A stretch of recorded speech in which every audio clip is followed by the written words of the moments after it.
Good evening. It's Wednesday, May the 27th, and this is The Drill.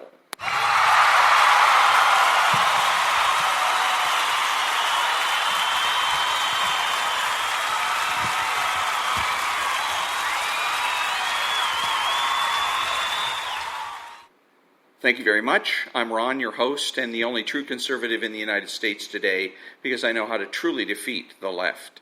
I created this podcast to answer the question most asked by conservatives, namely, what can I do?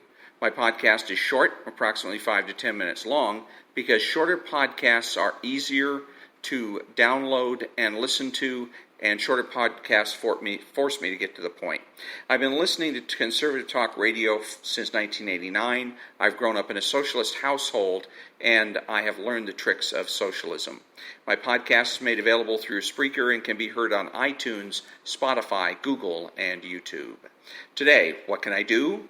Quote of the day: the link between police corruption and the unnecessary death of another black man.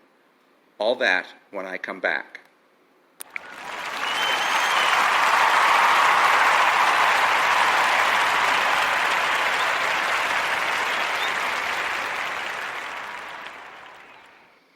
Thank you. What can I do? Have maximum integrity. Integrity builds credibility, and credibility builds influence, and we all like to be influential. We want to influence our neighbors, our friends, our relatives, and especially our children. Integrity means consistency. If you're going to claim to be a conservative, you have to be completely conservative. The left pretends that life is a cafeteria and that one can pick and choose what rules to follow and what rules to ignore. This is a mistake. You cannot hope to defeat a lefty or live in true peace if you are conflicted, if you are only part conservative. Don't be a part-time conservative. Be a true conservative and be at peace and influential. Next up, the quote of the day.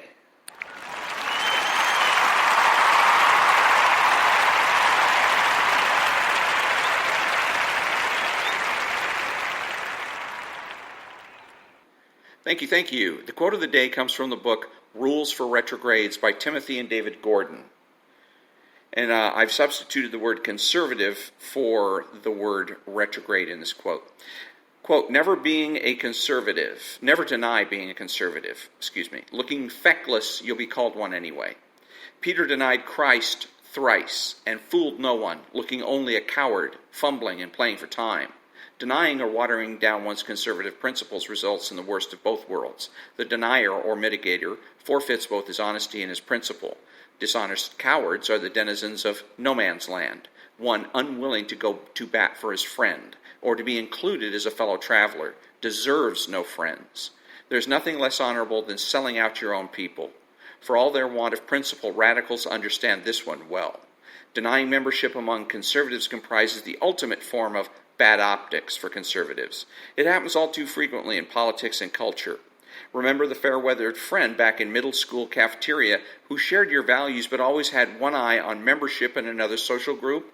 Long wistful of sexy or social standing, this fair-weathered friend proves the worst sort of opportunist, one who abandons his camp in the face of the first tormentor or detractor. That middle school friendship was doomed to die an early death all along. But that ignobility is reserved for middle school, right? Adult culture and politics have been ennobled by age and experience, right? No way.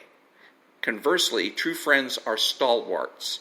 As such, they are as rare in grown-up America as in middle school.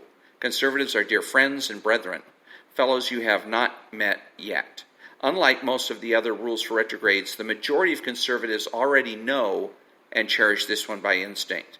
Own who you are. Boldly be one of your own people. Defend your brothers at arms by proudly donning the shield and crest. All this involves a most critical distinction. In the implementation of these rules, act wholly without hesitation or apology, but avoid needless heat. Many conservatives will be befuddled by this subtle yet vital distinction because when wrongly understood, it sounds very much like something a moderate would say. Yet, in reality, it proves to be nothing of the sort. While never denying who he is, the conservative must choose his battles wisely. For once engaged in battle, the conservative can never back down. The single battle that cannot be afforded is the middle school treachery of opportunistic turncoats. Become who you were born to be, a conservative." Unquote. Up next, another black man dies at the hands of a public employee union.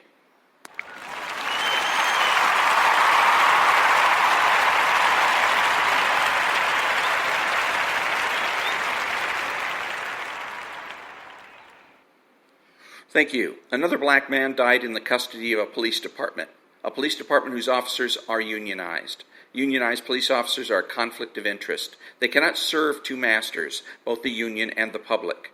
Conflict of interest is the essence of corruption. Any public employees that are unionized are engaged in corruption.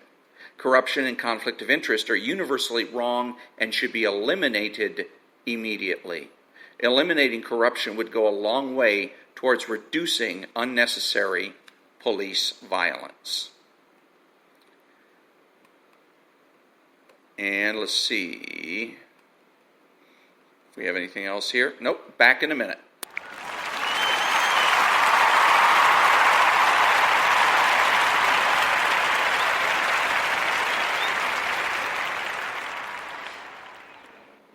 Who is a true conservative? He is the person that has the courage of his convictions and is confident in what he knows. He is the person that understands that cultural conservatism is more important than political conservatism. He's not selfish, but minds his own business. He acts like an adult. He's patriotic and uses common sense. He expresses what he knows and does so with certainty. He makes judgments, refuses to speculate, speaks clearly and definitively, and is not afraid to say no. He's open-minded, asking why rather than why not. He's consistent, credible, and influential, not ashamed of his existence, unafraid to learn or correct his mistakes. He's a normal American, and he's better than the socialist. He's a better friend, father, brother, family member, and a better person, period. You have to know that. If you don't know with every fiber of your being that being a true conservative is best, then you are wasting your time. And that brings me to the end of another episode of The Drill. Remember, be honest, be smart, and be beautiful. And always ask yourself, what is real? How do I know? What do I do about it? Think about it.